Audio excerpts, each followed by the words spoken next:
Hello there and welcome to yet another exciting edition of your favorite tourism broadcast. That is, of course, Tourismus Namibia. My name is Jemima Ndebele and I'll be your host as we explore our beautiful country, as well as discussing topics and going around exploring destinations as well. Do stay tuned as we discuss different themes in topics.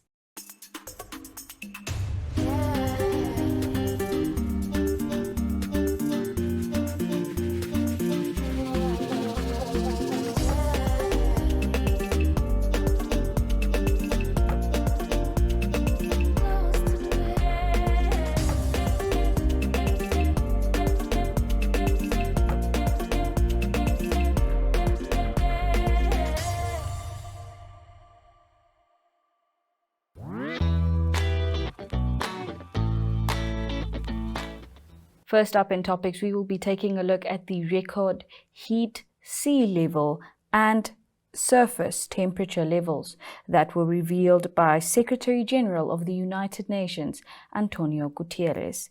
Now, Secretary General of the United Nations, Antonio Guterres, said that last year saw record heat, record sea levels, and record ocean surface temperature levels. He made these remarks in a video message on the launch of the World Meteorological Organization's State of the Global Climate Report. Let's watch the video and hear what Guterres has to say. Earth is issuing a distress call. The latest State of the Global Climate Report shows a planet on the brink. Fossil fuel pollution is sending climate chaos off the charts. Sirens are blaring across all major indicators. Last year saw record heat, record sea levels, and record ocean surface temperatures. Glaciers likely lost more ice than ever before. Some records aren't just chart-topping, they are chart-busting, and changes are speeding up. Sea level rises are accelerating, threatening coastal communities. And last September, Antarctic sea ice was 1 million square kilometers smaller than the previous record low for the time of year. That's an area almost 25 times the size of Switzerland. The impact of all these is stark, brutal, and accelerating with a deadly force. The report from the World Meteorological Organization details extreme weather around the world in 2023 and the trail of destruction left in its wake. Thousands killed, millions displaced, crops failing, and vast economic losses. The impact on sustainable development is devastating. Every fraction of a degree of global heating impacts the future of life on Earth. This report shows that in 2023 we came perilously close to the global temperature temporarily rising 1.5 degrees Celsius above pre-industrial levels. The good news is that we can still keep our planet's long-term temperature rise below that limit and avoid the worst of climate chaos. And we know how to do it. By matching the speed of climate change with radical climate action that aligns with sustainable development. By accelerating the inevitable end of the fossil fuel age with the G20 leading a just global energy transition. By countries producing national climate plans by 2025 that cover the whole economy and align with the 1.5 degree limit. By delivering finance for climate action in developing countries, including to adapt to extreme weather. By protecting every person on Earth with an early warning system by 2027, and by putting meaningful resources in the new Loss and Damage Fund. There's still time to throw out a lifeline to people and planet. But leaders must step up and act now.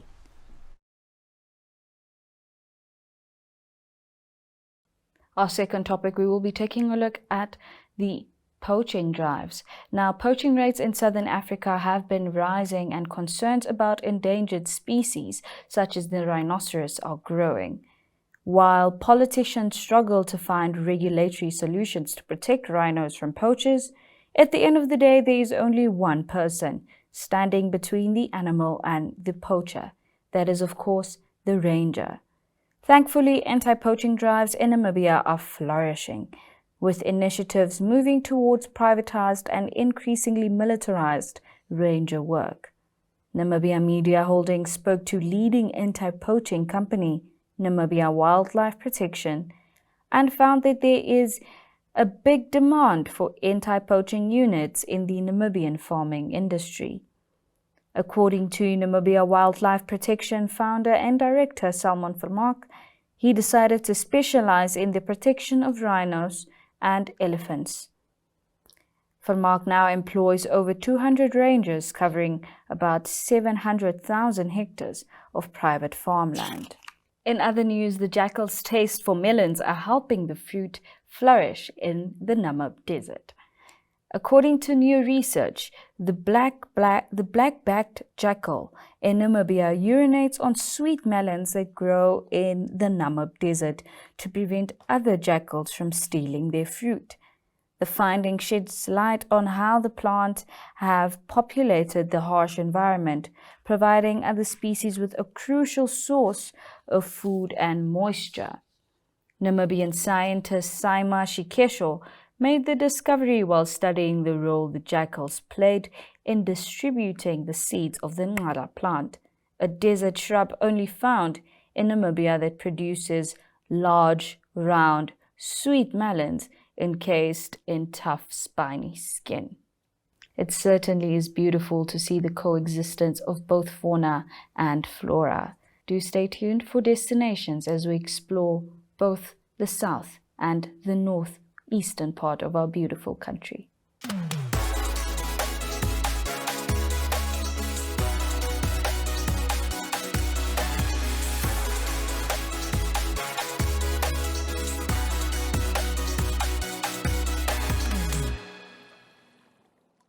First up in destinations, we will be going all the way down south in the Hardap region as we visit the rustic-styled establishment that is, of course, the Tuefellskrallen Lodge, situated near the warm southern village of Kalkrand. Let's take a look and find out what this rustic-styled establishment just in Kalkrand has to offer. Goeiedag, my naam is Richard.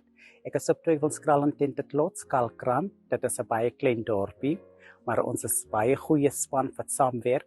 As u hier kom vir ontbyt, is ons altyd gereed. Vir ons lunch is ons altyd gereed. Middagetes is beskikbaar van 12 uur af tot en met 2 uur. Daarna begin ons aandeet wat van 7 uur af beskikbaar is tot 10 uur toe. 10 uur maak ons in die aand toe. Dit is 'n klein plek, maar oggend as jy gekom het, word jy verwelkom as jy kom met 'n drankie en dan kry jy jou etes op tyd. Dit word eers dit gemaak vars. Daar is altyd vars brood, 'n vars koekie vir so 'n klein dorpie en ook baie billik vir elke persoon wat dan verbygaan. My naam is Richard, ek kom uit Karas uit. Ek is nou vir 13 jaar by Tuefellskrallen. Baie goeie plekkie, 'n klein plekkie, maar liefdevol.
Now we'll be going all the way to the northeast as we visit the Ngoma Safari Lodge that is located in the Chobe Forest Reserve in the western Botswana. The private Ngoma Safari Lodge is located on the edge of a plateau, offering endless views of the seasonal Chobe floodplain. It also bears witness to magnificent sunsets, which is the ultimate way to celebrate the end of another perfect African day. Let's find out more from the Assistant General Manager, Moreri Ndana. My name is Moreri. I work for the company called Machaba Safaris, which runs Ngoma Safari Lodge, where we are right now. So Ngoma Safari Lodge is a community-oriented lodge. Machaba Safaris runs it in conjunction with SECT. SECT, I'm talking about Chobe Enclave Conservation Trust. So there's about 5 villages that falls under SECT, which are on the western side of the lodge. And about 85% of the staff that we have here, they come from the local communities that I've just mentioned, the Chobe Enclave. So we are located in Chobe Forest Reserve. We're just 5 minutes away from the famous Chobe National Park, and we have 8 rooms. We don't have any family rooms, so 8 rooms, 16 beds. The activities that we do offer here is a morning game drive, afternoon game drive, a night game drive, guided walks, village tours at Mabele village, which is about 12 kilometers from here. And then we also offer a Chobe full day. So those are the activities that we offer in the lodge. What other facilities do you have at the lodge? Facilities in terms of... do you have a pool, a bar area? Oh, yes. So in Ngoma Lodge, we have, right where we are right now, this is a lounge. We have a bar, we have a fireplace, and then we have the swimming pool right in front of the bar here. And then each and every room does have a Wi-Fi, does have an AC, and then it does have a mini plunge pool. Like in October when temperatures here goes up to 40, 42. So you really need to use those small pools. So all the rooms, they have those small pools. And yeah, it's amazing. It's overlooking this Chobe floodplain. And then on the other side, it's Caprivi Strait. Do you have a lot of wildlife that you can see in the area? Yes, it's a very game-rich area, a well-known game-rich area. Of course, we call it the land of giants because it has such a huge number of elephants. But other than that, we have zebras. You can see zebras right in front of the lodge, giraffe, kudus, impalas. Occasionally, even lions do come through. Just to give you an idea as well, just to add on what I said we're 5 minutes away from Chobe National Park, so the park is unfenced. So animals do move from Chobe Forest Reserve to the park and the other way around. So even around the area where we are at Chobe Forest Reserve is such a good game area. Certainly is a beautiful, beautiful establishment that has so much to offer. If you do happen to find yourself in the northeastern part of the country, you do know where to stop by for a perfect sundowner. Now we will be heading into our last and final segment, that is, of course, To the Point, in which we'll be hearing from Calvin de Matas. Do stay tuned. Welcome to Namibia, where adventure meets tranquility. With Enjoy, you have access to a wide range of accommodations to suit every traveler's taste and budget. Experience the finest dining and hospitality Namibia has to offer. Booking your dream accommodation is just a few clicks away with Enjoy. Join thousands of happy travelers who have trusted Enjoy for their Namibian getaway. Your gateway to unforgettable Namibian adventures.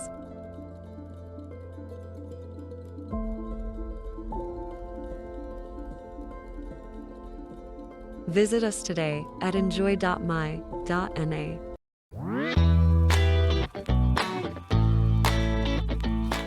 Calvin de Matas from the Soul of Hospitality sheds light on the Hospitality Route 2024 initiative, which hopes to empower junior staff members in the tourism sector to enhance and improve service delivery across the sector. Let's hear some more from Dematas. My name is Okhana Klache, and joining us on this edition of To The Point is Carvin of Soil of Soul. Welcome. Yes, thank you very much for inviting Soul of Hospitality to your program today. We really and truly appreciate this. Soul of Hospitality, excuse me. No, it's fine. You are launching the Hospitality Route Initiative. Just take us through what it encompasses. Okay, so this Soul of Hospitality Initiative, it is, first of all, I want to speak about the essence of what is our collective endeavor, all of us together within the hospitality and tourism industry in Namibia. And of course, most importantly, why I am here today is to ask sponsorships of our local business sector to support this initiative, the Hospitality Route 2024, Service versus Hospitality. So now, what is it about? Your question. This is something we want to kickstart in collaboration with Namibia Media Holdings. This is to kickstart originally the end of March.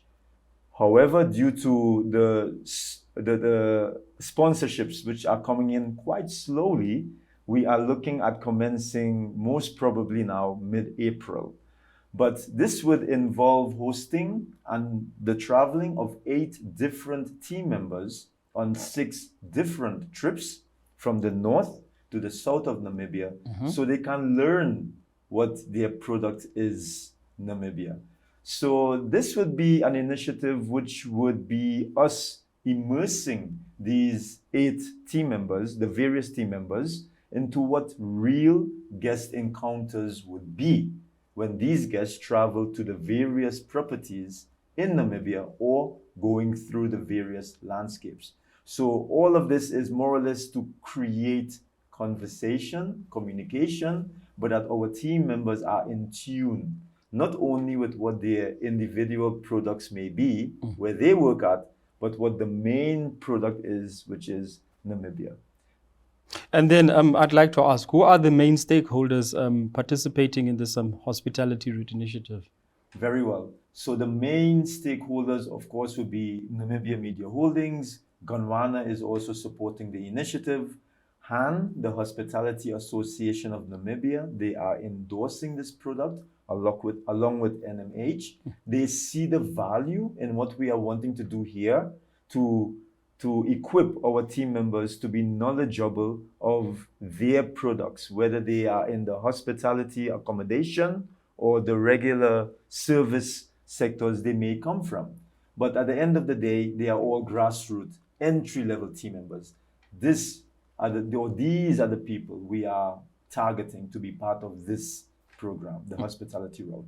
And then I want to speak about the intended beneficiaries of this program, who they will be at once this initiative runs its course. I know you've mentioned that it was supposed to start in March. It's been pushed out to April, yes. And runs until next year, 2025. Yes, it will be running until 2025. Again, the entire purpose of taking these team members through their own country, learning what the main product is, and that we are all collectively in servitude to Namibia and its hospitality industry. So the beneficiaries of this would be the entry-level team members who are the people engaging with our local and international guests on a daily basis. So I am very happy that we are having a lot of initiatives which are promoting Namibia, but we should never forget the people on the ground who are actually every day in different situations and facing our guests on different levels of service, etc., etc. So yes, we want to attract these individuals. We will be choosing them from the different establishments throughout Namibia for the establishments that may want to be affiliated or to support the program, and that these team members, upon going back to their various products that they have come from, to speak of the program to their colleagues. Remember, all of this we are doing here, it is about inspiration, not motivation. Motivation is good. It is always good to do something or whatever to motivate our team members, etc. But we must remember, motivation is always short-lived. It's like a high. It does not last long. So we should rather look on something which will be, having a much long-term effect, which is inspiration. Let us do things that will inspire our local team members.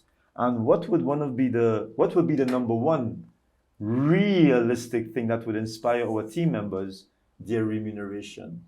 Because we are asking these team members to do certain levels of service to create experiences, memories to our guests, but many times they are not remunerated well, which can be a drawback on everything we are doing, but it is fine.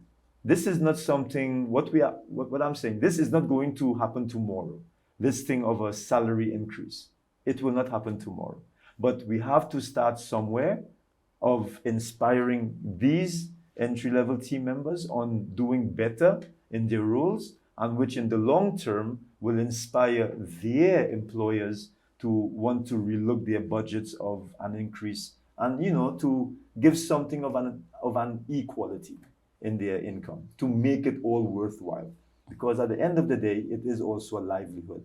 We live on this.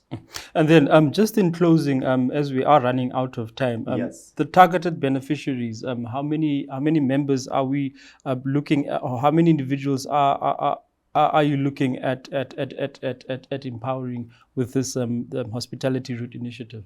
Okay, so if we times the 8 team members per trip, that is how many? Do the mathematics for me. I'm not very good at mathematics, but it's 8 times 6. Those would be the beneficiaries for the first year.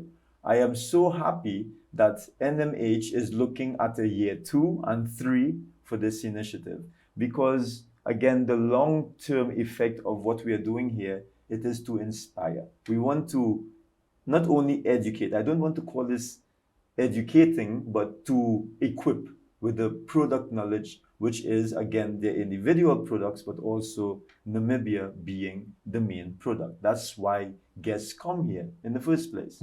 So yes, we are hoping with the first year, it will gain momentum. People will see the value and the importance of a program such as this to equip our team members on the ground, which would furthermore uplift the overall industry, and for Namibia to be seen not only a country being beautiful, the open spaces, the various lodging products, etc., but that the world would also know our Namibian team members would be top of their game when it comes not only to service, but also to hospitality. Thank you very much for joining us. My pleasure. Thank you for inviting, and we hope to do this again at some time. And that concludes this week's edition of To The Point. See you next time. And with that, we have come to the end of yet another exciting edition of your favorite tourism broadcast, Tourismus Namibia, in which under topics, we took a look at what the Secretary General of the United Nations, Antonio Guterres, had to say about the record heat wave levels as well as the record sea levels last year. And we also discussed the important role that jackals play in the protection and increment of the Nara plant in the Namib Desert. We also discussed and explored the northeastern part of the country, where we went to the Ngoma Safari Lodge, and lastly into the point we then heard from Kevin DeMatas, who told us all about how they're looking to empower their junior staff. Until next week, it is goodbye. From me, Jemima Ndebele, stay adventurous.